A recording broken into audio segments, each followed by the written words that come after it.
Assalamualaikum warahmatullahi wabarakatuh. Ia adalah Sayyidah Nafisah, guru Imam Syafi'i, ulama perempuan yang terkenal karena ilmu dan ketaatannya.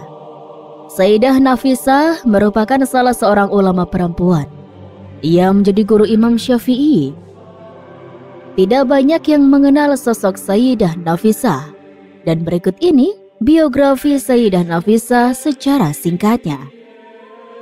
Sayyidah Nafisah binti Al-Hasan Al-Anwar bin Zaid Al-Ablaj bin Al-Hasan bin Ali bin Abi Thalib lahir di Mekah pada pertengahan bulan Rabiul Awal tahun 145 Hijriah.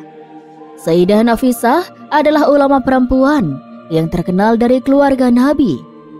Sayyidah Nafisah dikenal mempunyai ilmu pengetahuan, ahli ibadah, taat beragama, dan berbudi pekerti luhur. Saat usia 5 tahun, Sayyidah Nafisah dibawa orang tuanya ke Madinah untuk mengaji kepada sejumlah ulama perempuan dari kalangan sahabat dan tabi'in sampai menguasai berbagai ilmu. Di antara ilmu yang dikuasai adalah Al-Quran, tafsir, hadis, dan fikih. Hingga ia mendapat julukan Nafisah al-Ilm wa Karamah Adarain. Julukan tersebut artinya adalah Nafisah sang ulama perempuan dan perempuan mulia di dunia dan akhirat. Konon ia berjalan kaki selama 3 tahun sambil berpuasa dan selalu menjalankan sholat malam di Mekah di setiap tahunnya untuk melaksanakan haji. Keponakan Sayyidah Nafisah, Zainab, menyampaikan kesaksiannya tentang ibadah bibinya tersebut. Sayyidah Zainab, keponakannya, tidak pernah melihat Sayyidah Nafisah tidur malam selama 40 tahun. Waktu siang hari tidak makan kecuali saat 2 hari raya dan 3 hari tasyrik. Dikatakan oleh Zainab bahwa Sayyidah Nafisah hafal Al-Quran dan mampu menafsirkannya, sehingga ia sering membaca Al-Quran sampai menangis. Nama Sayyidah Nafisah tidak hanya terkenal di daerah Hijaz, namun juga Mesir dan negeri-negeri Timur Tengah lainnya. Jamaah haji dari Mesir yang bertemu dengannya saat di Mekah dan Madinah terkesan dengan pengetahuannya yang luas dan kepribadiannya yang baik.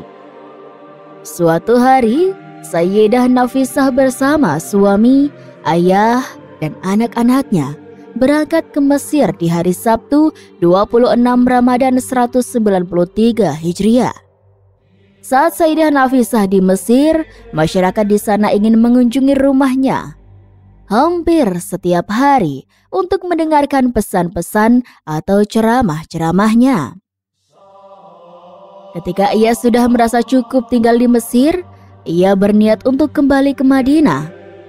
Namun, masyarakat Mesir merasa keberatan jika Sayyidah kembali ke Madinah. Lalu, pada saat Sayyidah Nafisah tidur, ia bermimpi bertemu kakeknya, Rasulullah SAW. Dalam mimpinya, Rasulullah memintanya agar menetap di Mesir. Akhirnya ia pun memutuskan untuk tetap tinggal di Mesir. Ia tinggal di rumah yang dihibahkan Abdullah bin Asiri bin Al-Hakam, gubernur Mekah pada saat itu.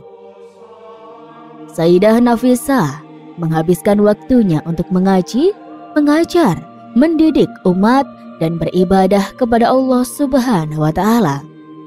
Sosoknya gigih membela, melakukan advokasi, dan melindungi rakyat yang teraniaya oleh kekuasaan. Pada tahun 198 Hijriah, Imam Syafi'i datang ke Mesir.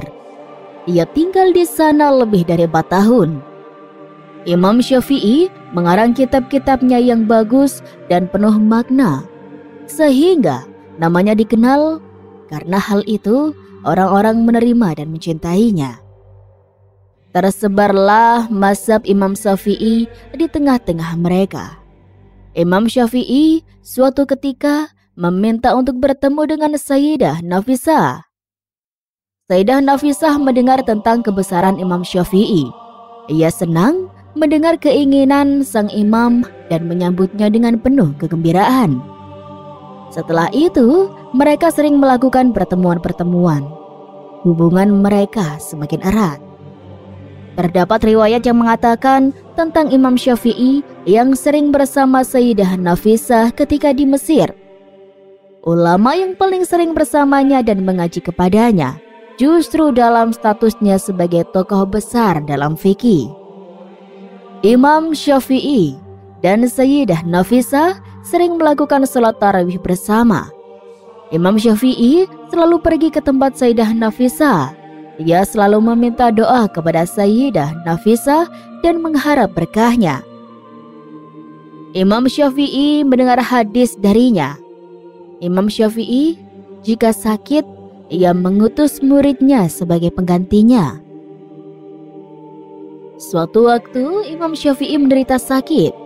Ia lalu mengirim utusan untuk meminta doa dari Sayyidah Nafisah untuknya.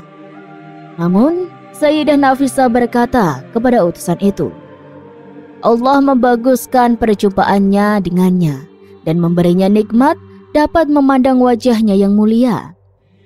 Utusan tersebut saat kembali lalu mengabarkan yang dikatakan Sayyidina Nafisah. Imam Syafi'i sadar bahwa perjumpaan dengan Tuhannya semakin dekat. Imam Syafi'i memberikan wasiat agar Sayyidah Nafisah mau menyolatkan jenazahnya bila ia wafat. Pada akhir Rajab tahun 204 Hijriah, Imam Syafi'i wafat. Sayyidah Nafisah pun melaksanakan wasiatnya. Jenazah Imam Syafi'i dibawa dari rumahnya, kota Fustat, ke rumah Sayyidah Nafisah. Disitulah disolatkan dengan imam adalah Abu Ya'qub Al-Buwaiti, salah seorang sahabat Imam Syafi'i. Bertambahnya usia Sayyidah Nafisah, ia sering sakit. Hari Jumat tanggal 15 Ramadan 208 Hijriah, sakitnya semakin parah. Saat sakitnya kian bertambah, sedangkan dirinya dalam keadaan berpuasa, orang-orang di sekitar menyarankan Sayyidah Nafisah untuk segera berbuka demi menjaga kesehatan dirinya. Namun hal tersebut ditolaknya. Sungguh aneh, selama 30 tahun aku meminta kepada Allah agar Dia mewafatkanku dalam keadaan berpuasa. Bagaimana mungkin aku berbuka sekarang? Aku berlindung kepada Allah, itu tidak boleh terjadi, kata Sayyidah Nafisah kepada orang-orang yang ada di sekitarnya. Hingga Allah Subhanahu wa Ta'ala mengambilnya saat Sayyidah Nafisah membaca surat Al-An'am ayat 127, yakni untuk mereka itu kampung keselamatan atau surga di sisi Tuhan mereka.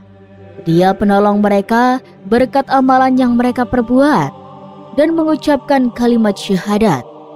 Dan Sayyidah Nafisah pun akhirnya dimakamkan di kubur yang digali dengan tangannya sendiri di Mesir, dan selalu didatangi umat manusia sebagaimana dirinya didatangi saat masih hidup untuk menanyakan berbagai permasalahan agama yang dialaminya.